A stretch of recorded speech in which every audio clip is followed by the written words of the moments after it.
So this video is going to be on just simple things you can do at work. Simple meaning not entirely simple, but things not requiring weights or doing yoga poses or anything like that. Just little things to help first get your posture going right. Little tips you can do. This first one is just bringing the hips from anterior to posterior. So you're rocking just simply from anterior to posterior, just using the spine. So you're not using your upper body, it's all in the hips. So your lumbar spine is flattening and then you're increasing that curve. Let's see it again. So you're bringing the abs in tight, squeezing the abs tight, squeezing the glutes, dropping it in, and then bringing the butt up.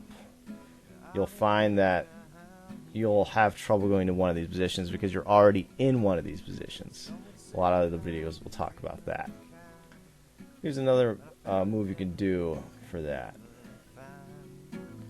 So this is called the butterfly, or the bumblebee, sorry, the bumblebee. So you're putting your hands behind your head, squeezing those shoulder blades together, and really tucking that butt underneath you. So you can see how the butt sticks out, and then it curls underneath, the tailbone curls underneath. Alright, so it's hard to see my arms here, but I'm demonstrating the forward bend. What you really want is to keep the core tight. Notice how my butt's trying not to go backwards, bending at the waist, really moving down slowly. You want to be breathing while you do this. My rules are you want to take about 3 deep breaths while you're transitioning. So you want to really feel the spine kind of open up and flex as you go down. Breathing to open up and expand all those joints, give some fluid to the disc.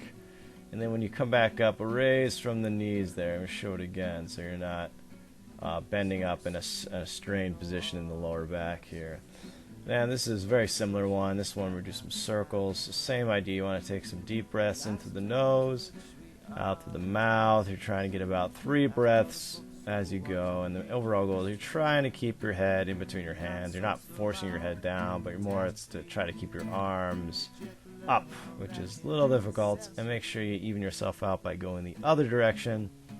And don't forget to breathe. Breathing is very important for your vagus nerve, which is your parasympathetic.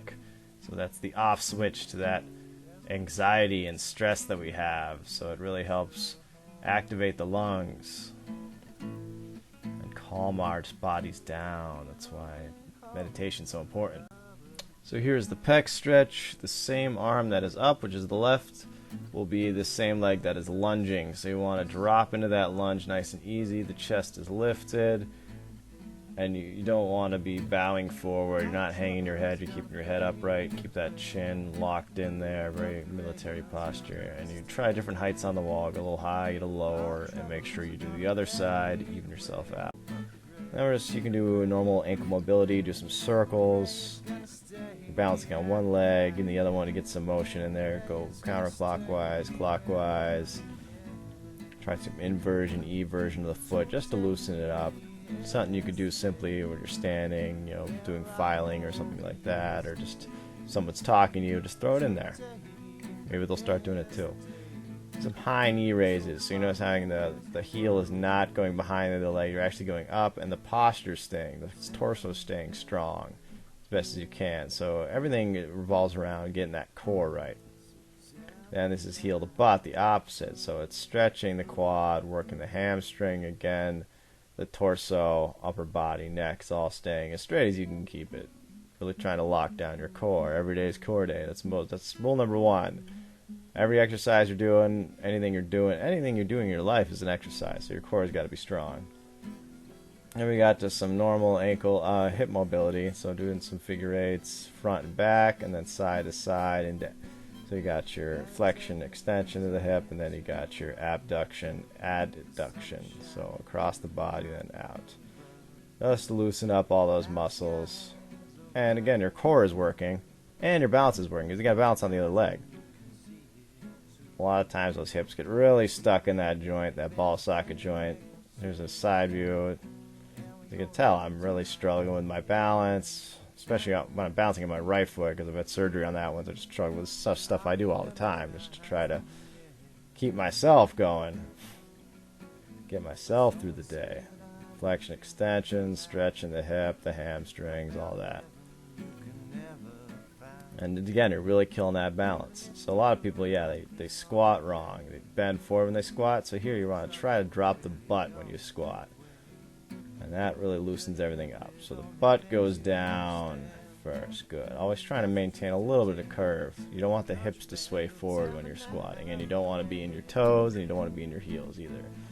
You want the feet grounded, all four corners of your feet grounded at all times. And change up the way you squat. So I did wide, and then I did legs together squat. So this is a hip abduction.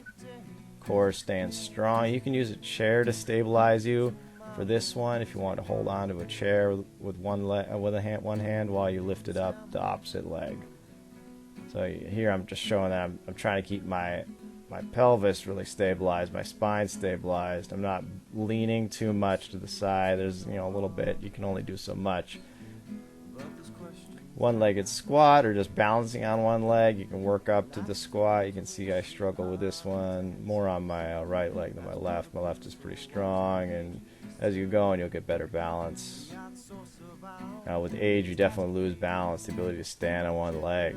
You're working a lot of muscles, tendons when you do that, when you're standing on one leg. Because you notice a lot of time in life we'll lean to one leg over the other, so we're constantly putting pressure, or we're walking on one leg over the other. For me, it's the left, so my left gets a lot of action, my right doesn't, so I got to make sure to work my right leg. So here's just some more. I'm doing my notes while I'm standing up there. Instead of sitting down all the time, get up, get some movement. You'll find that you focus better when you're actually doing some exercises, because a lot of the work we do, it can be very draining, when you're sitting, and you find that you lose focus. You're like, you start going on Facebook or something. So when you're standing, you're calming down your brain so you can focus on the task at hand instead of, surfing the web. So you're able to get things done better.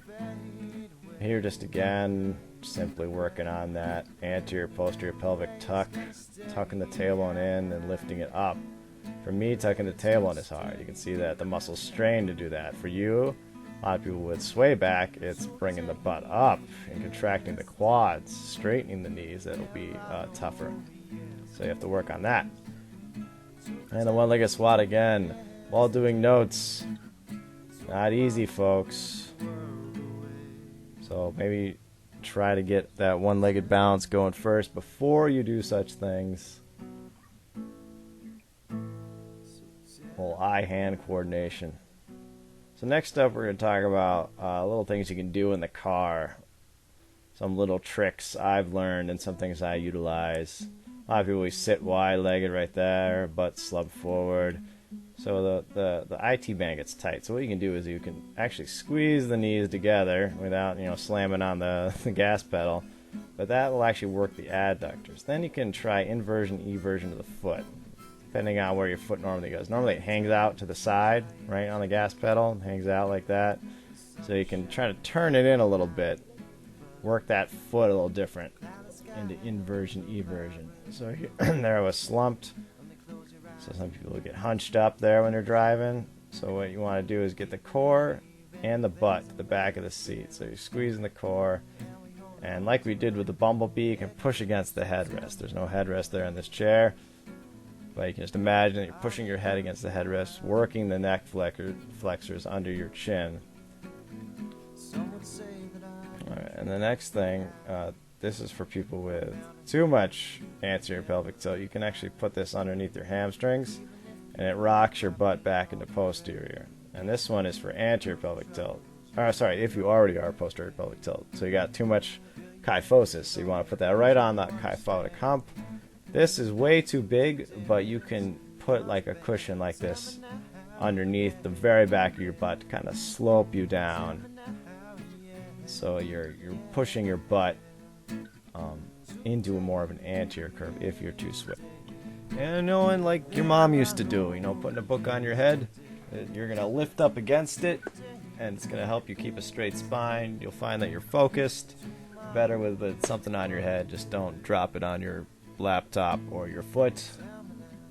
Please don't sue me. So we're going to run over some of the rules that I mentioned in the video. So rule number 1, every day is core day. Always have a strong core throughout all these exercises. You're always maintaining that. And then rule number 2, anything worth doing is worth doing with proper posture. If you can just keep those 2 rules, find life is much better. I mentioned briefly the vagus nerve, what's important about the vagus nerve, and breathing is, because vagus in Latin means wanderer, so it goes to a lot of your organs, digestion, your heart, your lungs.